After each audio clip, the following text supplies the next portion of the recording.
আলহামদুলিল্লাহ, সমস্ত প্রশংসা একমাত্র আল্লাহর জন্য এবং দুরূদ ও সালাম বর্ষিত হোক আমাদের প্রিয় নবী হযরত মুহাম্মদ সাল্লাল্লাহু আলাইহি ওয়াসাল্লাম এর উপর। আল্লাহ তাআলা কোরআনে বলেন, কুল্লু নাফসিন যায়িকাতুল মাউত, প্রত্যেক প্রাণ মৃত্যুর স্বাদ গ্রহণ করবে। সূরা আল ইমরান। অর্থাৎ মৃত্যুর মুহূর্তে প্রত্যেক মানুষকে তার আত্মার হিসাব দিতে হবে। আমরা সবাই একদিন এই যাত্রায় যাব। আপনি কি কখনো ভেবেছেন আপনার মৃত্যু হলে আপনার আত্মা কিভাবে শরীর ত্যাগ করবে, কবরের ভেতরে কি করবে? কবরের ফেরেশতারা আপনার আত্মাকে কিভাবে প্রশ্ন করবে?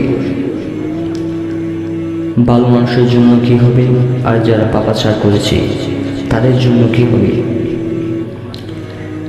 আজকের এই ভিডিওতে আমরা একে একে জানব ভালো মনের মৃত্যু, আত্মার শান্তি। খারাপ বা কাফির ব্যক্তির মৃত্যুর কষ্ট, কবরের জীবন এবং কবরে ফেরেশতাদের প্রশ্ন, কিয়ামত পর্যন্ত আত্মার যাত্রাপথ। এই ভিডিওটি শেষ করার পর আপনি পুরো মৃত্যুর পরের যাত্রাপথ বুঝতে পারবেন এবং আপনার জীবনকে আল্লাহর সন্তুষ্টির পথে সাজাতে পারবেন ইনশাআল্লাহ। প্রথমে আমরা জানব মুমিন ব্যক্তির আত্মা কিভাবে কবজ করা হয় এবং তা কোথায় নিয়ে যাওয়া হয় এবং কবরে তাকে কি কি প্রশ্ন করা হয়। রাসূল সাল্লাল্লাহু আলাইহি ওয়াসাল্লাম বলেছেন, যখন মুমিন বান্দার মৃত্যুর সময় আসে তখন আকাশ থেকে শুভ মুখাবয় বৃষ্টির ফেরেশতারা নেমে আসে। তাদের মুখগুলো সূর্যের মতো দীপ্তিমান হয়। তারা সাথে নিয়ে আসে জান্নাতের কাফন ও জান্নাতের সুগন্ধ। তারা এসে তার চোখের সীমার মধ্যে বসে যায়। তারপর মৃত্যুর ফেরেশতা এসে বলে, হে বসন্ত আত্মা, তুমি বেরিয়ে আসো আল্লাহর রহমত ও সন্তুষ্টির দিকে। তখন আত্মা সহজে বের হয়ে যায়, যেমন একটি পানি ভরা পাত্র থেকে পানির ফোঁটা বের হয়। মুসনাদে আহমদ, সহিহ হাদিস। এবং কোরআনে আত্মা বা রূহ সম্পর্কে বলা হয়েছে, যাদের আত্মা ফেরেশতারা কবজ করে আর তারা ছিল নেককার। ফেরেশতারা বলে, তোমাদের উপর সালাম, প্রবেশ করো জান্নাতে তোমাদের আমলের কারণে। সূরা আল নাহল। এবং অন্য সূরায় বলা হয়, নিশ্চয়ই যারা বলে আমাদের রব আল্লাহ, তারপর তারা দৃঢ় থাকে, তাদের উপর ফেরেশতারা অবতীর্ণ হয় এবং বলে, তোমরা ভয় করো না, দুঃখ করো না, এবং তোমাদেরকে জান্নাতের সুসংবাদ দিচ্ছি। আর প্রতিশ্রুতি তোমাদেরকে দেওয়া হয়েছিল, আমরা দুনিয়ার জীবনের তোমাদের অভিভাবক ছিলাম এবং আখিরাতেও থাকব।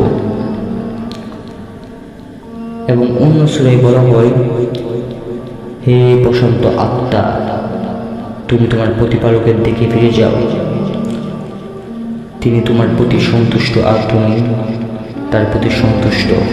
অতএব তুমি আমার বান্দাদের অন্তর্ভুক্ত হয়ে যাও আর প্রবেশ করো আমার জান্নাতে। অতএব বোঝা যায় একজন মুমিন ব্যক্তির আত্মা সহজে বের হয়ে যায়। এবার আমরা জানব আত্মা বা রূহকে কোথায় নিয়ে যাওয়া হয়। রাসূল সাল্লাল্লাহু আলাইহি ওয়াসাল্লাম বলেছেন, মুমিনের আত্মা কবজ হওয়ার পর ফেরেশতারা তার জান্নাতে সুগন্ধি কাপড়ে মুড়িয়ে নিয়ে যায়।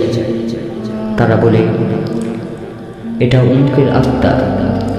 তারপর আসমানের দরজা ফেরেশতারা তাকে অভিবাদন জানায়। অবশেষে তাকে সপ্তম আসমান পর্যন্ত নিয়ে যাওয়া হয়। আল্লাহ বলেন, আমার বান্দার নাম লিখে দাও ইল্লিয়িনে, তারপর তাকে জমিয়ে ফিরিয়ে দাও। সহিহ বুখারী, সহিহ মুসলিম। এখন জানবো মুমিন ব্যক্তিকে কবরে কি কি প্রশ্ন করা হবে।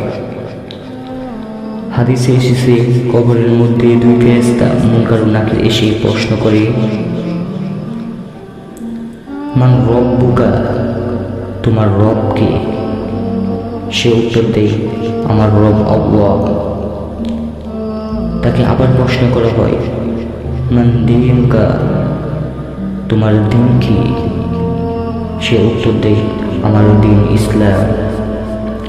তারপর তাকে আবার প্রশ্ন করা হয়, মান নাবিয়ুকা, তোমার নবী কে? সে উত্তর দেয়, আমার নবী হযরত মুহাম্মদ সাল্লাল্লাহু আলাইহি ওয়াসাল্লাম। তখন আসমান থেকে ঘোষণা হবে, আমার বান্দা সত্য কথা বলেছে, তার জন্য জান্নাতের দরজা খুলে দাও। আবু দাউদ। এখন জানবো খারাপ ব্যক্তির আত্মা কিভাবে কবজ করা হয়। রাসূল সাল্লাল্লাহু আলাইহি ওয়াসাল্লাম বলেছেন, যখন কাফের বা পাপিষ্ঠ মানুষের মৃত্যুর সময় আসে, তখন আকাশ থেকে কালো মুখ বিশিষ্ট ফেরেশতারা নেমে আসে। তাদের সাথে থাকে জাহান্নামের মোটা কাপড়। তারা তার চোখে সীমায় বসে যায়। তারপর মৃত্যুর ফেরেশতা এসে বলে, হে নাপাক আত্মা, বেরিয়ে আস আল্লাহর রসূল গজবের দিকে। তখন আত্মা বের হয়, কাটার সাথে মোটা কাপড় টেনে বের করার মতো কষ্ট করে। মুসনাদ আহমদ। খারাপ ব্যক্তি বা কাফের সম্পর্কে কুরআনে বলা হয়েছে, যাদের আত্মা ফেরেশতারা কবজ করে, অথচ তারা নিজেদের উপর জুলুম করেছিল, তারা আত্মসমর্পণ করে বলে, আমরা তো কোনো মন্দ কাজ করতাম না, বরং আল্লাহ খুব ভালো জানেন তোমরা যা করতে। এখন আমরা জানব খারাপ ব্যক্তির আত্মাকে কোথায় নিয়ে যাওয়া হয় এবং তার সাথে কি করা হয়। রাসূল সাল্লাল্লাহু আলাইহি ওয়াসাল্লাম বলেছেন, খারাপ মানুষের আত্মা কবজ হওয়ার পর ফেরেশতারা তার জাহান্নামের কাপড়ে মুড়িয়ে নিয়ে যায়। আসমানের দরজা তার জন্য বন্ধ করে দেওয়া হয়। আল্লাহ বলেন, তার নাম লিখে দাও সিজ্জিনে। সহিহ বুখারী।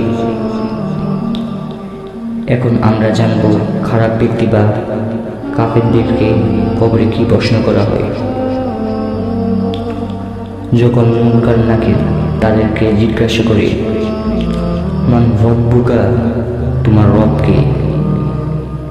তখন সে বলে, আমি জানি না। তাকে যখন আবার প্রশ্ন করা হয়, মান দীনুকা, তোমার দিন কি? সে আবার উত্তর দেয়, আমি জানি না। তাকে যখন তৃতীয়বার আবার প্রশ্ন করা হয়, মান নাবিয়ুকা, সে আবার বলে, আমি জানি না। তখন ঘোষণা আসে, সে মিথ্যা বলেছে, তার জন্য আগুনের বিছানায় বিছিয়ে দাও, আগুনের দরজা খুলে দাও। আবু দাউদ। আমরা দেখতে পাচ্ছি মুমিনের জন্য ফেরেশতা সুন্দর রূপে আসে, আত্মা সহজে বের হয়, জান্নাতে সুসংবাদ পায়, কবর প্রশস্ত হয়। আর কাফেরের জন্য ফেরেশতারা ভয়ঙ্কর রূপে আসে, আত্মার কষ্টে বের হয়, জাহান্নামের সংবাদ পায়, কবর অন্ধকারও সংকুচিত হয়।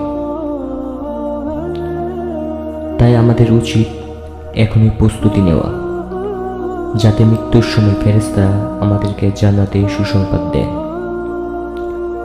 যদি ভিডিওটি ভালো লেগে থাকে তাহলে শেয়ার করে দিন এবং আপনার মতামত জানাতে কমেন্ট করুন।